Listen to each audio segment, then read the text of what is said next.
J'ai donc le plaisir d'accueillir Marie-Alain. Pour ceux qui ne la connaissent pas, Marie-Alain est professeure de microbiologie en faculté de médecine à l'ULB, parfois dans cet auditoire même. Au cours de sa carrière déjà assez longue, elle a développé une profonde expertise en microbiologie moléculaire et en épidémiologie, qui sont un peu ses dadas. Et dans le contexte de la crise Covid-19 que nous connaissons, elle a été une observatrice et une actrice de première ligne en tant que chef de service de microbiologie au LHUB, et elle va donc nous partager son expérience dans un domaine assez connu, qui est celui des point of care, des tests rapides et du point of care. Merci. Merci Frédéric, bonjour à tous.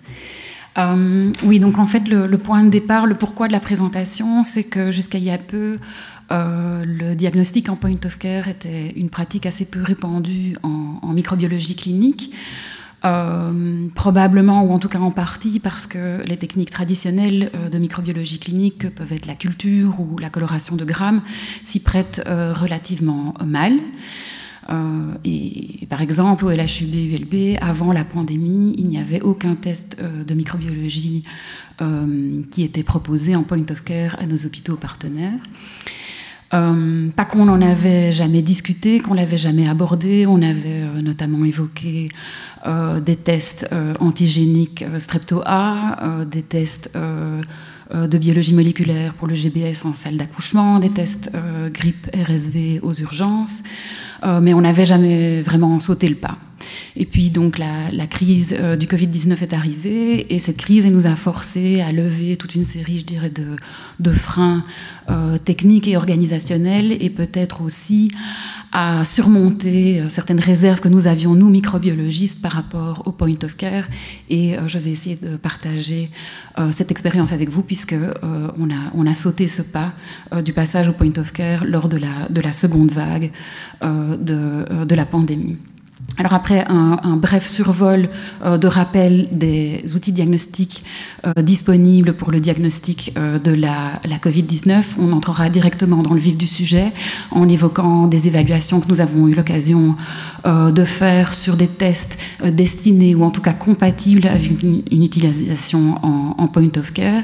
Et puis on passera à des aspects plus pratico-pratiques de leur implémentation en routine en point of care, en essayant d'en tirer un certain nombre de leçons à ce jour.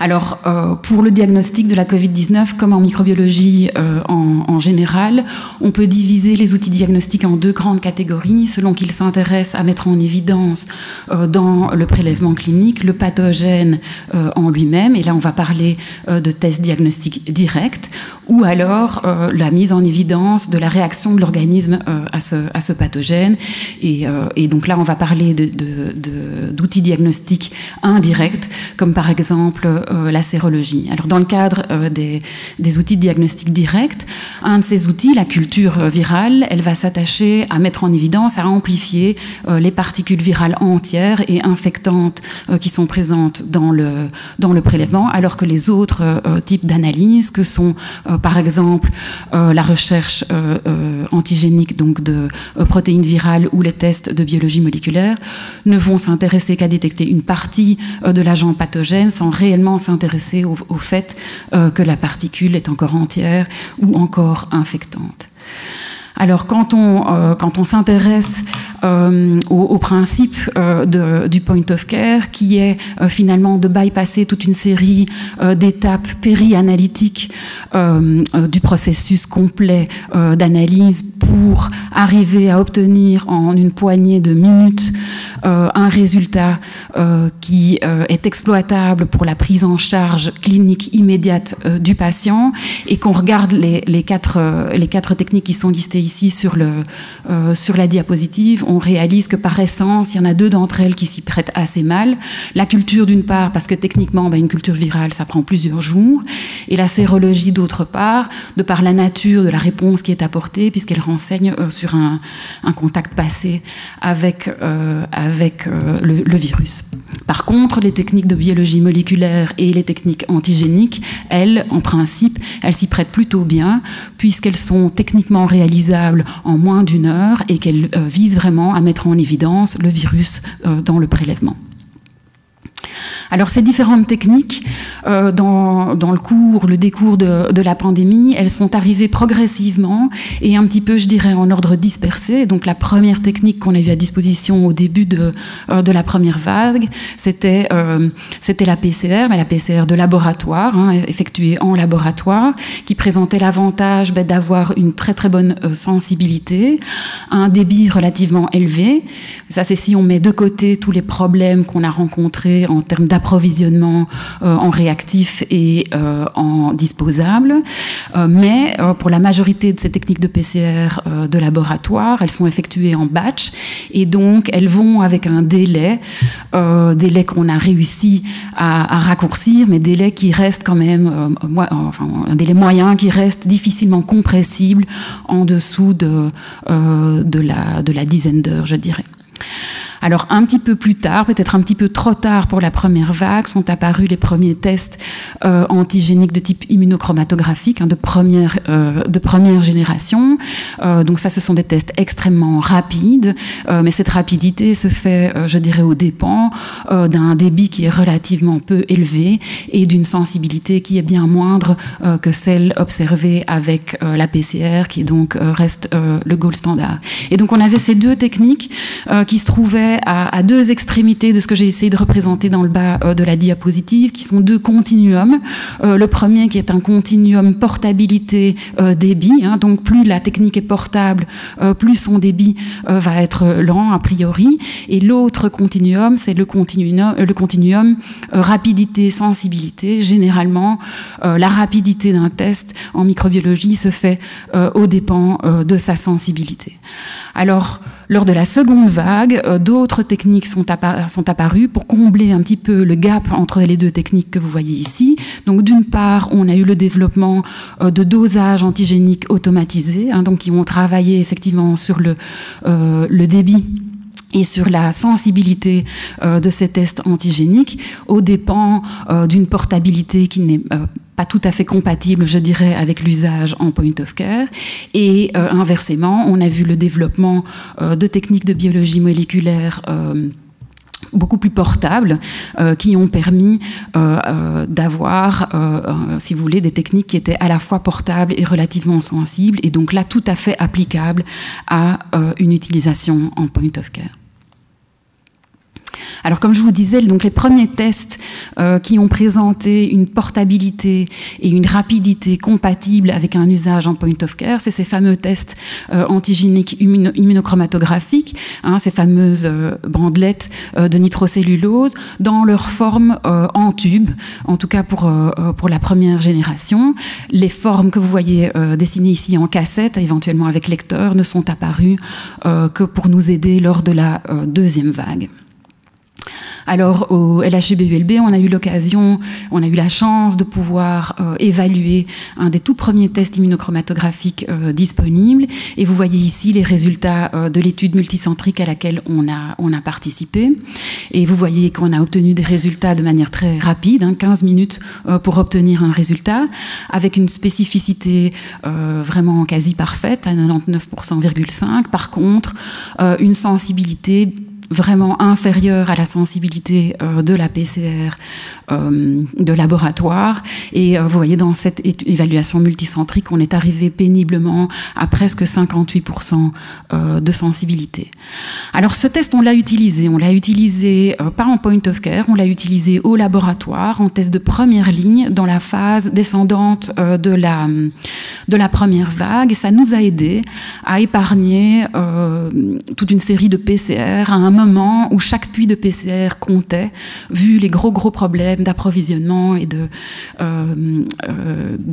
d'approvisionnement réactif et en matériel qu'on connaissait à l'époque. Ceci dit, il faut être honnête, à la fois sur le plan de la facilité d'utilisation, la manipulation de ces bandelettes, de ces tubes, la lisibilité de certains lots, parfois les bandes étaient un petit peu difficiles à lire.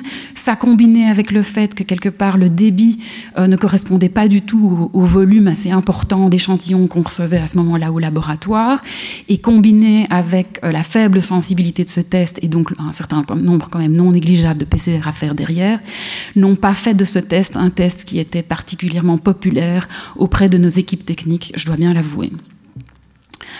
Alors, lors de la deuxième vague, différentes firmes de diagnostic ont proposé ce qu'on appelle la deuxième génération de ces tests immunochromatographiques, qui étaient donc disposés cette fois-ci en cassette, donc beaucoup plus pratique à l'usage, et pour certains d'entre eux même avec une lecture automatisée. Et dans la littérature, avec ces tests de seconde génération, on a pu observer des performances annoncées qui étaient largement supérieures aux performances que nous avions observé lors de notre utilisation en routine et de la première évaluation.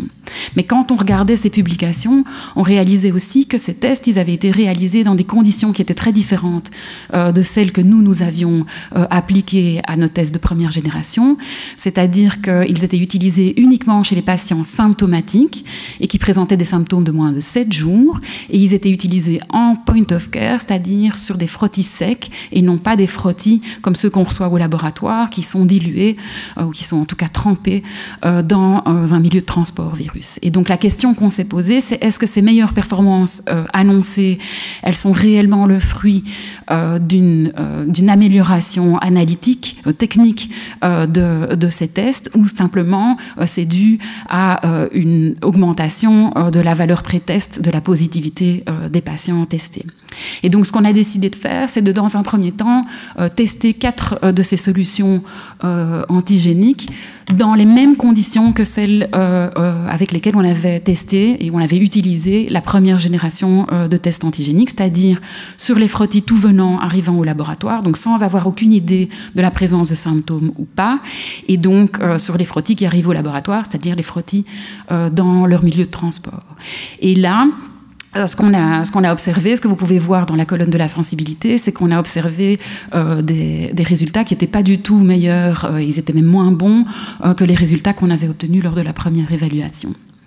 Alors on a aussi observé, comme vous pouvez le voir, entre les différentes solutions, une certaine variabilité en termes de performance, mais cette variabilité, elle semblait liée surtout à la quantité engagée, la quantité de prélèvements engagés dans la réaction, et aussi à la dilution qui était préconisée par le fabricant, dilution pré-test du milieu de transport virus. Et donc vous voyez que certains fabricants conseillaient une dilution volume-volume, alors que d'autres allaient jusqu'à 1/4. Et donc on a pensé à ce moment-là que ces différences s'expliquaient comme ça. Alors ce qu'on a fait, c'est qu'on a décidé de tester cette deuxième génération de tests comme préconisé en point of care dans le service des urgences de l'hôpital Saint-Pierre et aussi dans un centre de dépistage délocalisé. Et on a décidé de les utiliser évidemment exactement dans le cadre des recommandations qui avaient été faites dans la littérature, c'est-à-dire chez des patients qui présentaient des symptômes depuis moins de 7 jours. En sachant qu'en faisant ça, évidemment, on allait concentrer nos efforts sur une population, comme vous pouvez le voir sur le schéma, qui est la population pour laquelle les charges virales sont les plus élevées, et donc le CT de la PCR est le plus précoce. Ensuite, on l'a fait évidemment en point of care, donc sur des frottis secs, en évitant la double dilution de la mise du frottis dans son milieu de transport, et puis de la dilution de ce milieu de transport dans le tampon de réaction à l'arrivée au laboratoire. Et donc, les résultats de cette évaluation-là, eh bien, ils ont montré une excellente sensibilité de ces tests, autour de 80%, avec ce que vous pouvez voir en rouge au niveau de la colonne de la sensibilité, une réelle différence de sensibilité dès qu'on dépasse 5 jours de symptômes. Donc au-delà des 5 jours de symptômes, cette sensibilité chute dramatiquement pour rejoindre des chiffres qui sont équivalents à ce qu'on avait observé au laboratoire lors de l'évaluation de la première génération de ces tests. Et donc ce qu'on en a conclu, c'est que finalement ces tests de deuxième génération, il n'y avait pas vraiment de différence avec les tests de première génération en termes de performance analytique. C'est juste qu'on avait mieux défini la population à laquelle les appliquer. Ceci dit, effectivement, le conditionnement en cassette et pour ceux qui bénéficient d'une lecture automatique représente effectivement une facilité d'utilisation importante par rapport aux tests de première génération. Ces tests également sont vraiment des tests qui permettent de bien attraper le plus vite possible les patients qui sont extrêmement contagieux, les patients qui présentent des charges virales élevées dans leur prélèvement respiratoire. Alors au moment de cette évaluation, les points d'attention qui ont été relevés étaient d'ordre très, très pratique. La première chose, c'est que malgré le fait que ce sont des tests dont on dit qu'ils sont très simples d'utilisation, les erreurs d'utilisation, elles peuvent être multiples et elles arrivent sur le terrain, surtout en raison du fait qu'il y a un énorme turnover, ou il y avait un énorme turnover du personnel sur le terrain, avec des formations qui ne se faisaient pas toujours dans les règles de l'art. Et ce qu'on a tout de suite identifié comme un vrai frein éventuel à leur implémentation en routine, c'était d'essayer d'envisager comment on pouvait au mieux faire revenir le résultat de ces tests dans un système d'information pour faire remonter ces résultats vers les autorités de santé publique, vers le système de tracing, etc., puisque ce sont des tests qui sont faits manuellement de manière délocalisée.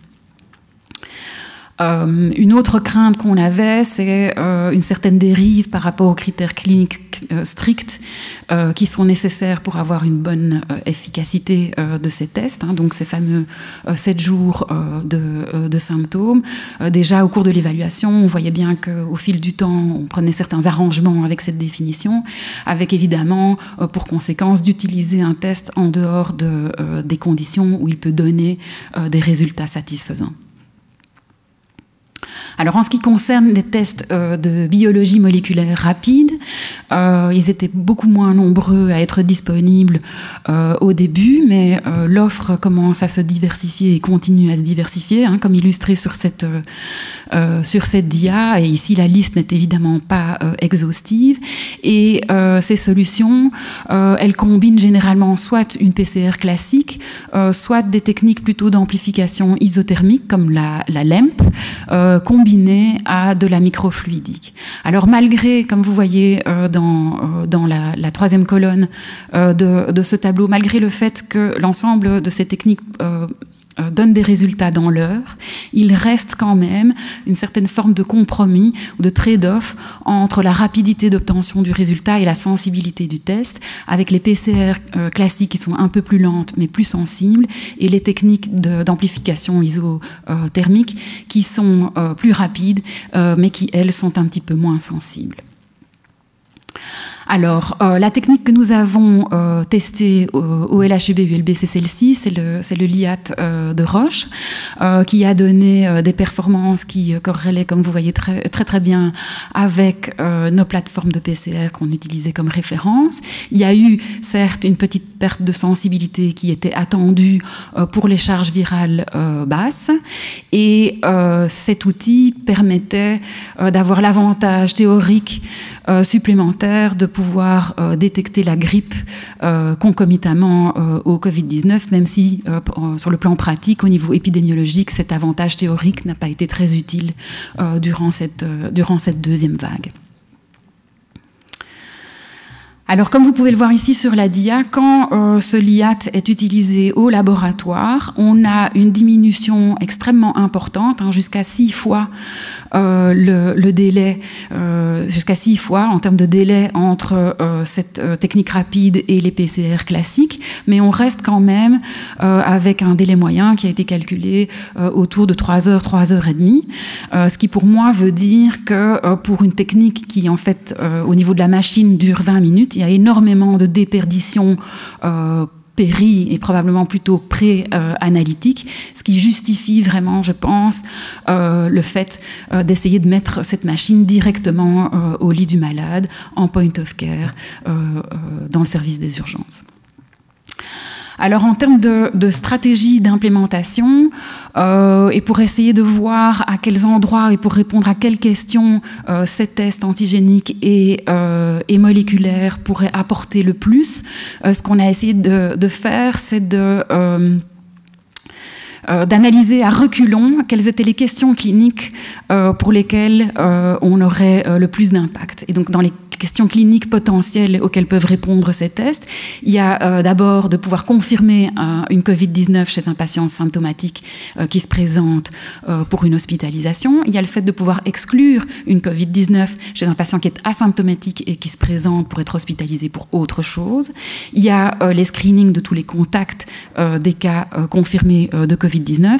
Et puis, il y a tous les aspects de surveillance et notamment les frottis à répétition dans les unités de soins au long cours.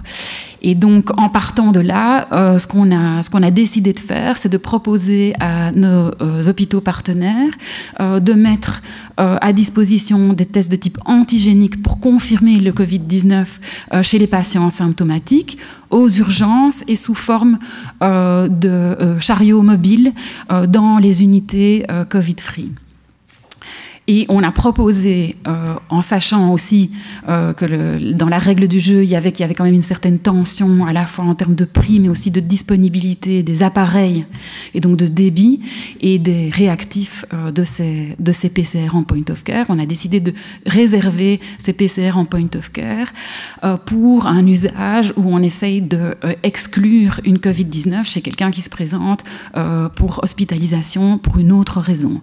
Et donc, on a déployé ces automates de PCR aux urgences, en salle d'accouchement et en tout cas à disposition des personnes qui doivent être hospitalisées en urgence suite à une consultation.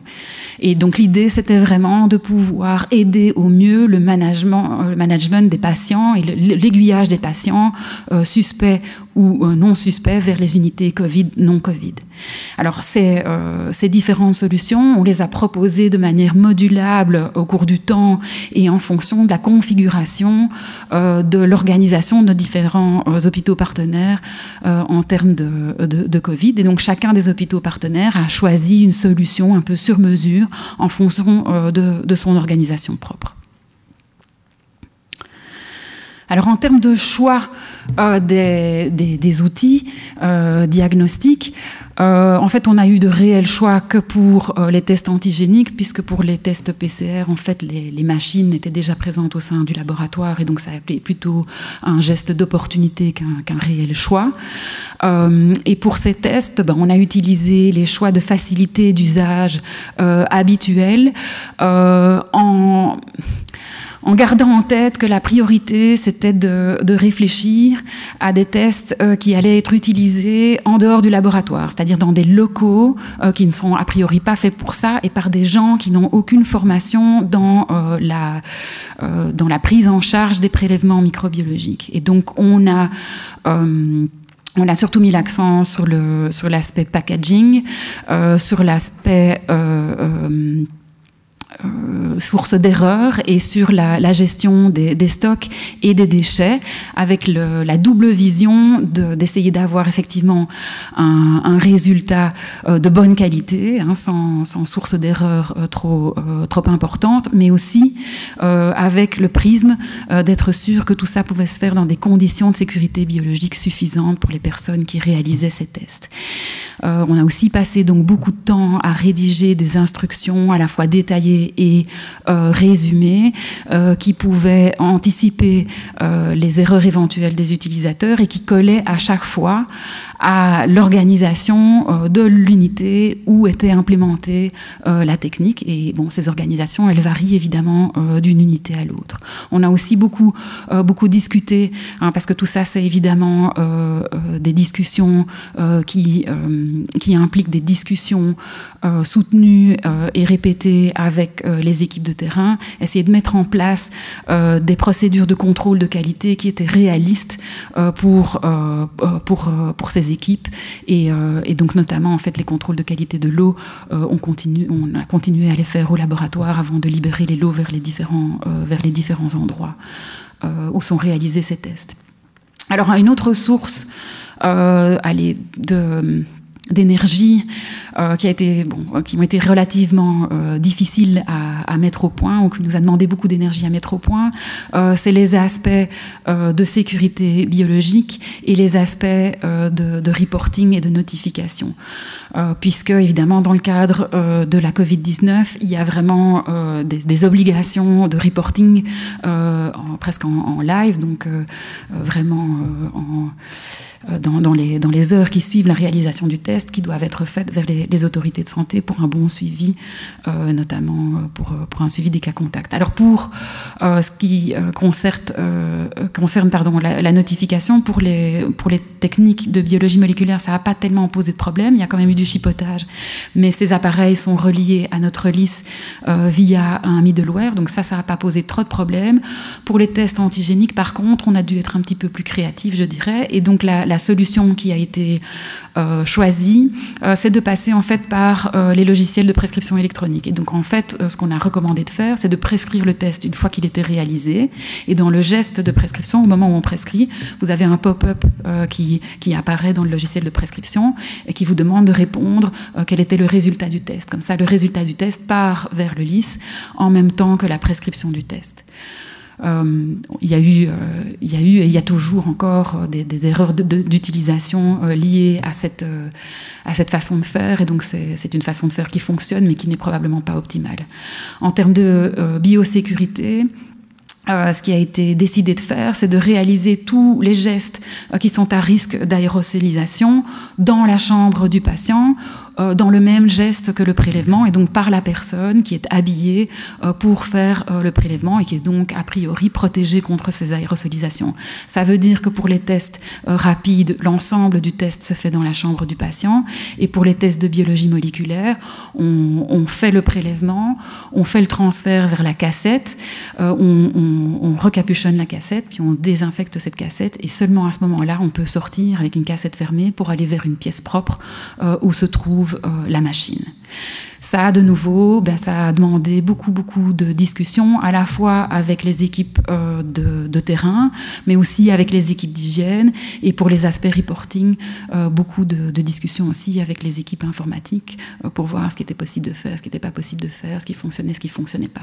Donc tout ça a demandé quand même beaucoup d'énergie et de mise au point, avec de nouveau beaucoup de sessions de formation et la rédaction de procédures qui précisent effectivement quel est l'habillage nécessaire pour chacune des étapes du processus, que faire avec les déchets et comment nettoyer après. Et donc globalement, ça s'est, je crois, plutôt bien passé. Je ne pense pas que les unités dans lesquelles on a implémenté ces techniques voudraient le moins du monde revenir en arrière. Je pense que ces outils ont beaucoup aidé à la gestion des patients aux moments les plus difficiles de la crise.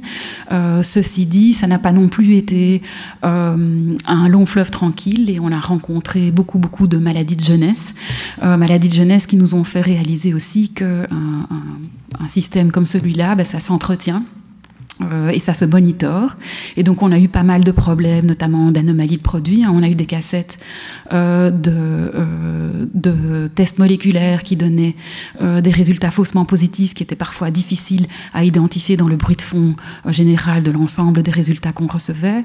On a eu des problèmes avec les machines. On a eu pas mal d'erreurs d'utilisation qui interféraient avec la disponibilité du résultat et avec le transfert de ce résultat vers justement les systèmes de notification. utilisation, donc relativement problématique.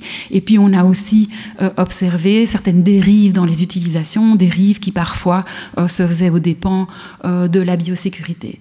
Ce qui nous a amené à implémenter toute une série de mesures de suivi et de monitoring. Donc on a désormais des alertes au niveau du LIS quand on a des résultats qui sont éventuellement des faux positifs ou des résultats invalides. On a des tableaux de bord, on fait des visites de supervision. Quand on a vraiment un problème, on invite même le partenaire industriel pour venir voir éventuellement quels pourraient être les problèmes par rapport aux produits. On fait des sessions d'entraînement récurrents.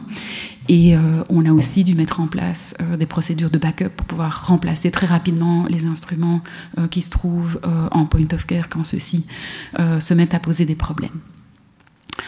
Voilà, donc en conclusion, je pense que cette pandémie de Covid-19, elle a poussé quelque part l'industrie à repousser les limites de la portabilité et du trade-off entre rapidité et sensibilité. Et je pense que c'est pas fini, puisque, comme vous pouvez le voir sur l'image, les nouvelles techniques qui arrivent, c'est des techniques basées sur des biosensors qui vont permettre une portabilité quasi absolue, hein, comme vous pouvez le voir sur l'image, avec ce petit détecteur qu'on peut brancher sur un smartphone. Et ça nous a forcé, je pense, nous, microbiologistes, à sortir de notre laboratoire L2 et aller vers la salle. Alors, ces tests en point of care, ils ont été clés, je pense, dans la gestion optimale et rapide des patients durant toute la seconde vague. Et ça nous a amené, évidemment, à réfléchir sur le rôle de ces tests de point of care, et en particulier des tests de biologie moléculaire, dans le management des maladies respiratoires en général. Et on pense que ça pourrait effectivement à la fois améliorer le management des patients et affiner les indications de la prescription d'antibiotiques et d'antiviraux. Alors il reste quand même toute une série de points qui sont encore suboptimaux et qu'il faudra probablement essayer d'améliorer, surtout si on veut étendre leur application à d'autres virus respiratoires. Et je pense en particulier aux aspects de biosécurité et puis aussi aux aspects de remboursement, puisque ces tests de biologie moléculaire ne sont actuellement remboursés que pour le Covid-19. Voilà, je pense aussi que dans toutes ces discussions et dans toutes ces perspectives et ces adaptations, le laboratoire a un rôle clé à jouer, un rôle central et moteur dans l'implémentation d'un système de point of care qui fonctionne et qui rend toute la satisfaction qu'il doit rendre. Je vous remercie pour votre attention et je suis ouverte à vos questions.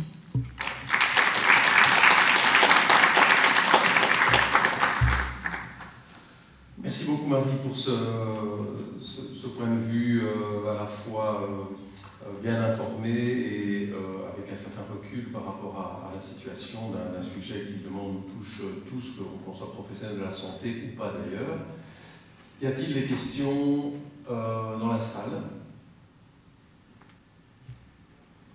Pendant que vous réfléchissez, je vous lis celle qui vient d'arriver. Très bel exposé, tout d'abord, complet, qui a fait revivre une période qu'on a démarré avec du bricolage et la débrouille, certes.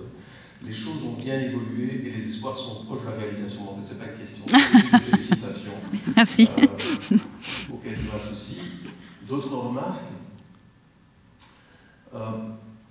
Très gauche. Juste une question pour l'avenir, je pense, vu que oui, pour les tests antigéniques, comme vous avez dit, pour l'instant, l'interprétation elle est tout à fait visuelle. Et oui, vous pensez de mettre en place des lecteurs pour automatiser ce processus? En tout cas, les solutions qu'on a testées, les lecteurs n'étaient pas connectables. Donc ça, je pense que c'est un défaut et c'est certainement un progrès qu'il faut essayer de faire parce que voilà, le système de bricolage via la prescription électronique a vraiment ses limites. Et donc je pense que oui, ça c'est clairement un des objectifs si on veut pouvoir étendre ce type de test de manière plus large. Oui. D'accord, merci. Une question sur l'intérêt des multiplex en période épidémique respiratoire, donc la grippe, RSV, on sait qu'ils sont de retour.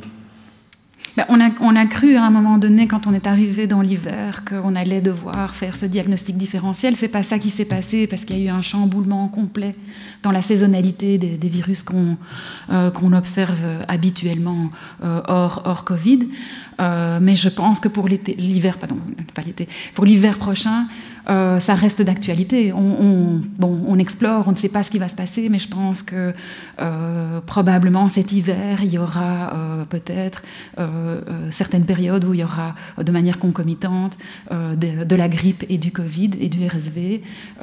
Et donc probablement que l'utilité de ces tests combinés va nous apparaître au cours de l'hiver prochain. En tout cas, c'est ce que je pense. Olivier. Oula.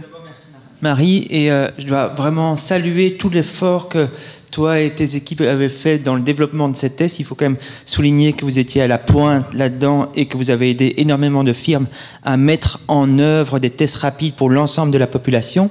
Et donc ma question est, quel est pour toi le positionnement de ces tests dans les pays en développement? Est-ce que ça vaut la peine? Est-ce que quels seraient les points d'attention que tu donnerais par rapport à ces tests? Je pense qu'au niveau des pays en voie de développement, oui, effectivement, ces tests ont toute leur place. Maintenant, il y a certaines conditions de terrain qui ne sont pas du tout celles qu'on peut observer dans nos hôpitaux belges. Et donc, je pense qu'au niveau des aspects pratiques, et notamment des températures de stockage, de l'humidité, de toute une série d'aspects vraiment, ou de l'acheminement des stocks et de leur durée de péremption, etc. Il y a probablement des paramètres très importants pour ce type d'application que nous ne rencontrons pas ici. Je ne sais pas si j'ai eu le temps de passer la dia de remerciements, mais je voulais dire que tous ces progrès et toutes ces avancées qu'on a pu faire, on les a faites vraiment en étroite collaboration avec les équipes de terrain, notamment les équipes d'urgence de l'hôpital Saint-Pierre et de l'hôpital Erasme, les équipes d'hygiène, que ça a été vraiment un travail de groupe multidisciplinaire extraordinaire et très enrichissant.